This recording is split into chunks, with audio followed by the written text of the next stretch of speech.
brought you by Silver Pumps and Motors. Top quality और consistent performance के लिए सिर्फ सिल्वर पंप्स नाम याद रखना.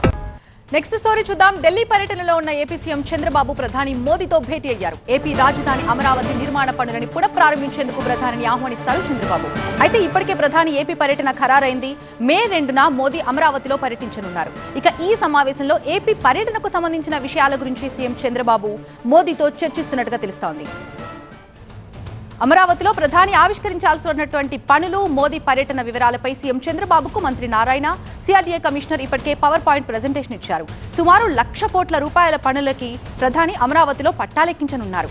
వివిధ పనులకి శంకుస్థాపనలు సైతం చేయనున్నారు. ప్రధాని చేతుల మీదుగా అమరావతిలో పైలాన్ ఆవిష్కరణకు ఏర్పాట్లు చేస్తున్నారు. పైలాన్ పై ఏపీ రాష్ట్ర చిహ్నం బంగారు వర్ణంలో ఉన్న పూర్ణ కుంభంతో ఉండేలా ఏర్పాట్లు కూడా చేస్తున్నారు. మొత్తం 6 మీటర్ల ఎత్తుతో పైలాన్ ఏర్పాట్లున్నాయి. పైలాన్ పై కార్యక్రమ అతిథుల వివరాలు ఉండేలా ఏర్పాట్లు చేస్తున్నారు. పూర్తి డీటెయిల్స్ అందించడానికి మా అసోసియేట్ ఎడిటర్ ఈశ్వర్ లైవ్ లో సిద్ధంగా ఉన్నారు. ఈశ్వర్, ఏపీ సీఎం చంద్రబాబు నాయుడు ప్రధాని మోదీని కలిశారు.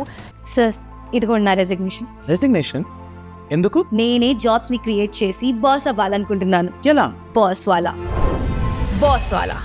Be the boss. ఇక అమరావతికి రావాలని కూడా ఇన్విటేషన్ ఇచ్చారు. ఇరువురి భేటీలో ఇంకా ఎలాంటి అంశాలు చర్చకొచ్చాయి? ప్రధానంగా ఈరోజు ముఖ్యమంత్రి కేవలం అమరావతికి ఆయన ఇన్వైట్ చేయడానికి, ప్రధానమంత్రిని ఇన్వైట్ చేయడానికి ఈరోజు వెళ్తున్నట్టుగా సమాచారం ఉంది. ఖచ్చితంగా మే 2వ తేదీని ఇప్పటికే షెడ్యూల్ అయింది కాబట్టి ఆ రోజు ప్రధాని వచ్చే సమయంలో నేరుగా వ్యక్తిగతంగా కలిసి ఆహ్వానించడం ఒక గెస్చర్, ఒక మంచి సాంప్రదాయానికి దారితీసినట్టుంటుంది. కానీ కాబట్టి కేవలం అడ్మినిస్ట్రేటివ్ ఇన్విటేషన్గా మాత్రమే కాకుండా నేరుగా స్వయంగా వెళ్ళి ఆహ్వానించాల్సిన అవసరం ఉంటుందని భావించే ముఖ్యమంత్రి ఈరోజు ప్రధాని కలిశారు. ఈ సందర్భంగా ప్రధాని వద్ద ఒక వీడియో ప్రజెంటేషన్ కూడా ఇచ్చే ప్రయత్నం చంద్రబాబు చేస్తారని ముందస్తు సమాచారం ఉంది. ఆ వీడియో ప్రజెంటేషన్ ఇక్కడ సిఆర్డీ అధికారులు కానీ మంత్రి నారాయణ గారిని తయారు చేసి ముందుగానే ఆయనకు అందజేసే ప్రయత్నం చేశారు. కానీ అందులో కొన్ని మార్పులను సూచిస్తూ ఆయన తాను ఢిల్లీలో దిగేలోపు దానికి సంబంధించి మార్పులు చేసి పంపించాలని చెప్పి వెంటనే ఆయన ఆదేశించి వెళ్ళారు. ఆ తర్వాత కొన్ని గంటల పాటు నారాయణ కావచ్చు, లేకపోతే ఇతర అధికారులు, సిఆర్డీ అధికారులు కూర్చుని ముఖ్యమంత్రి చేసిన సూచనలకు అనుగుణంగా వాటిని మార్పులు చేసి తిరిగి ఆ వీడియోని ముఖ్యమంత్రికి పంపారు. ప్రధానంగా అమరావతికి సంబంధించిన గొప్పతనాన్ని దాంట్లో విశదీకరిస్తూ, దాంతోపాటు ప్రధాని ఇప్పటికే రాష్ట్రానికి సంబంధించి చేసిన సహాయం కావచ్చు, కేంద్రం నుంచి అందుతున్న సహాయం కావచ్చు, దాన్ని పొందుపరుస్తూ భవిష్యత్తులో అమరావతిని ఎలా ముందుకు తీసుకెళ్లాలనుకుంటున్నారో, అమరావతిని సెల్ఫ్ సస్టైన్ ప్రాజెక్టుగా ముందుకు తీసుకెళ్లే క్రమం కావచ్చు, ఎంత త్వరగా వీలైనంత త్వరగా అది కేవలం ఆంధ్రప్రదేశ్ రాష్ట్రానికే కాకుండా మొత్తం భారతదేశానికి అది ఒక కీలకమైన సిటీగా ఎలా మార్చడానికి అవసరమైన ప్రణాళికలు ఎలా రూపొందించామని చెప్పే ప్రయత్నం ఆ వీడియోలో ఉంది. సో ఈ నేపథ్యంలో దానికి సంబంధించి ఆ వీడియోని ప్రధానికి చూపించే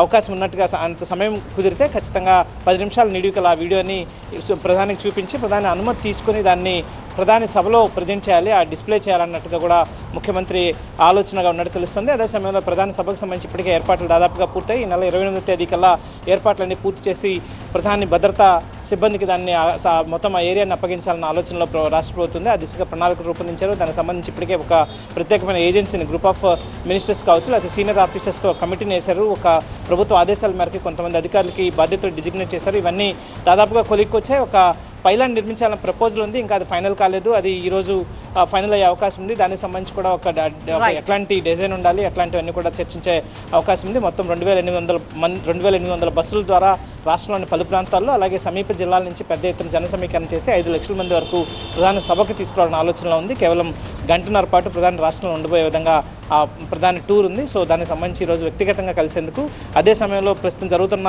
పరిస్థితుల పట్టుకు ఇద్దరి మధ్య చర్చకు వచ్చే అవకాశం అయితే చాలా స్పష్టంగా కనిపిస్తుంది. Thank you Eshwar, thanks for the updates.